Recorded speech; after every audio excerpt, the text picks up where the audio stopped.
영국 여왕의 자리를 차지한 엘리자베스는 여러모로 준비된 군주였습니다.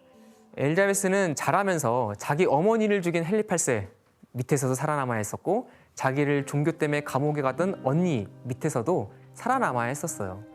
그래서 자신이 권력을 지키기 위해서 어떻게 해야 되는지 아마 본능적으로 파악을 했던 것 같습니다. 어린 시절 엘리자베스는 정말 영특한 아이였다고 합니다. 13살 무렵에 라틴어, 프랑스어로 책을 번역할 정도로 언어에 탁월한 감각을 가졌고, 와. 실제로 6개 정도 외국어를 구사했는데, 외국 대사를 만났을 경우 대부분 그 나라 언어로 이렇게 대화를 하면서 그 자리를 이끌었다고 합니다. 멋지네요. 통역가가 필요 없네요. 엘리자베스는 그래서 스트레스 푸는 법도 남달랐다고 합니다. 스트레스를 받으며 외국어 책을 많이 번역을 했다고 그래요. 와, 번역을. 사실 청소년기부터 이제 60대에도 엘리자베스는 정말 왕성한 번역가였습니다. 보에티우스라는 고대 로마 철학자의 철학의 위안이라는 작품을 60대에 번역을 하기도 하죠. 그러면서 내 성별이 내 특권을 약화시키지 못한다라고 말을 하면서 자신의 성별을 뛰어넘고자 하는 의지를 보였죠. 엘리자베스가 왕이 된 후 넘어야 할 산이 여왕이라는 성별 하나였을까요? 엘리자베스가 왕위와 함께 물려받은 건 종교 갈등과 불안한 경제로 혼란한 영국이었습니다. 엘리자베스가 사실 해결해야 될 문제가 한두 개가 아니었던 거죠.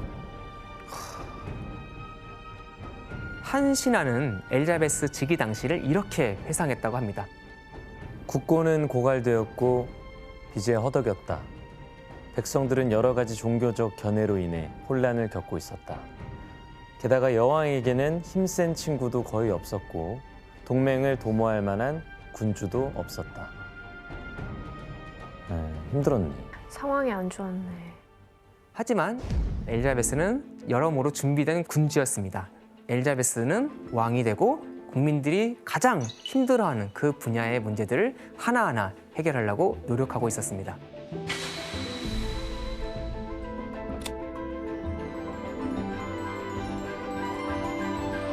당시 영국은 헨리 8세의 종교개혁과 피에 메리의 잔인한 박해로 가톨릭과 개신교 세력 간의 갈등이 거의 최고조에 달해 있었습니다. 그래서 결국은 두 종교를 자극하지 않는 방법을 생각해내죠.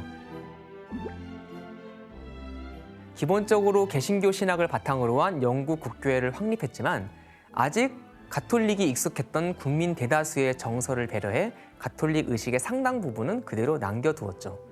그래도 다른 편을 심하게 자극하지 않음으로써 이 예민해진 종교 문제를 잠재우려고 했던 것이죠.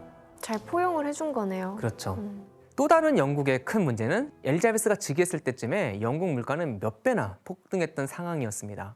아버지 헨리 8세가 전쟁 비용 충당을 위해서 이물질이 섞인 주화를 대량으로 발행해서 화폐 가치가 떨어질 대로 떨어져 있었습니다. 그래서 큰 문제는 심각한 인플레이션이었습니다.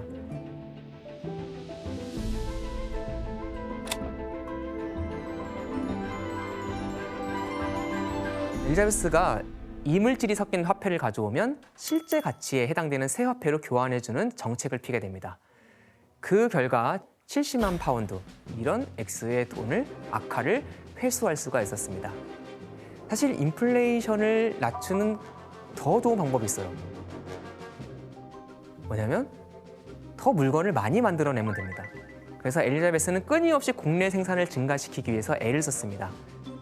무기 제조, 보석 세공, 그리고 의류 제작 같은 분야가 발달하게 되었고 석탄 같은 자원의 개발이 늘어나기도 했습니다.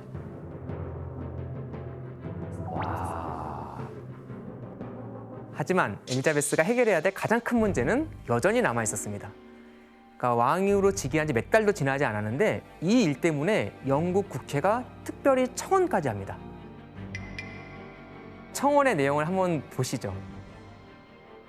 여왕이 자신과 이 나라를 위해 하루빨리 부군을 얻어 남자에게나 어울리는 이 노고에서 벗어나야 한다. 당시 사람들이 여자 여왕을 바라보는 시각을 알 수 있겠죠. 그렇다면 이에 대해서 엘리자베스는 뭐라고 대답을 했을까요?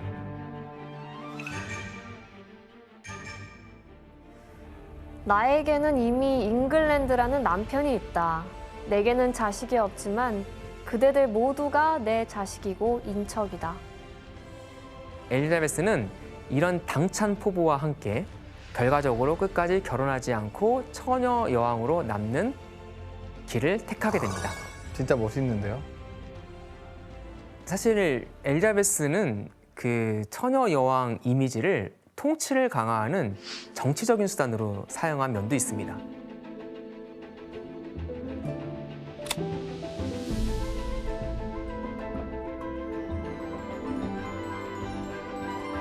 엘리자베스가 이 처녀 여왕 이미지 메이킹을 위해서 적극적으로 이용한 방법이 있습니다. 바로 초상화, 그림이었죠. 그럼 엘리자베스 초상화들을 한번 볼까요? 이 그림이 이제 불사조 초상화라는 건데요. 이 펜던트 속에 이 불사조가 있습니다. 그 불사조라는 게 뭐 말 그대로 죽지 않는 새인데, 그러니까 영원한 왕조 그런 걸 뜻하는 그런 메타포가 될 수 있겠죠. 또한 단비 초상화라는 건데요. 단비 또한 정결함, 순백과 순결 이런 걸 상징하는 그런 대표적인 동물이라고 합니다. 그럼 여기서 문제를 하나 내겠습니다.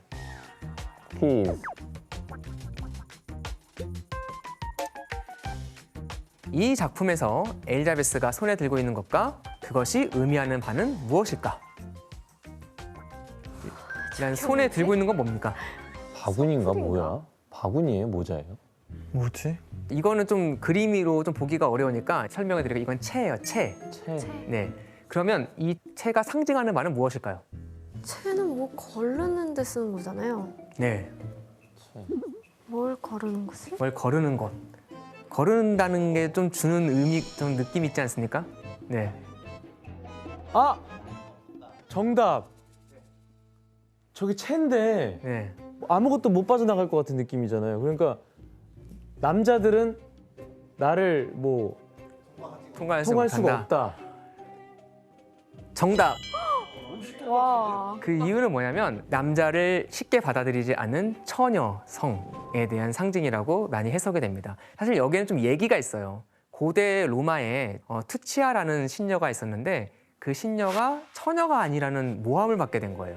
가서 테베강에서 저 채에다가 물을 담아가지고 갖고 왔는데 한 방울도 흘리지 않고 베스타 신전까지 갖고 왔대요.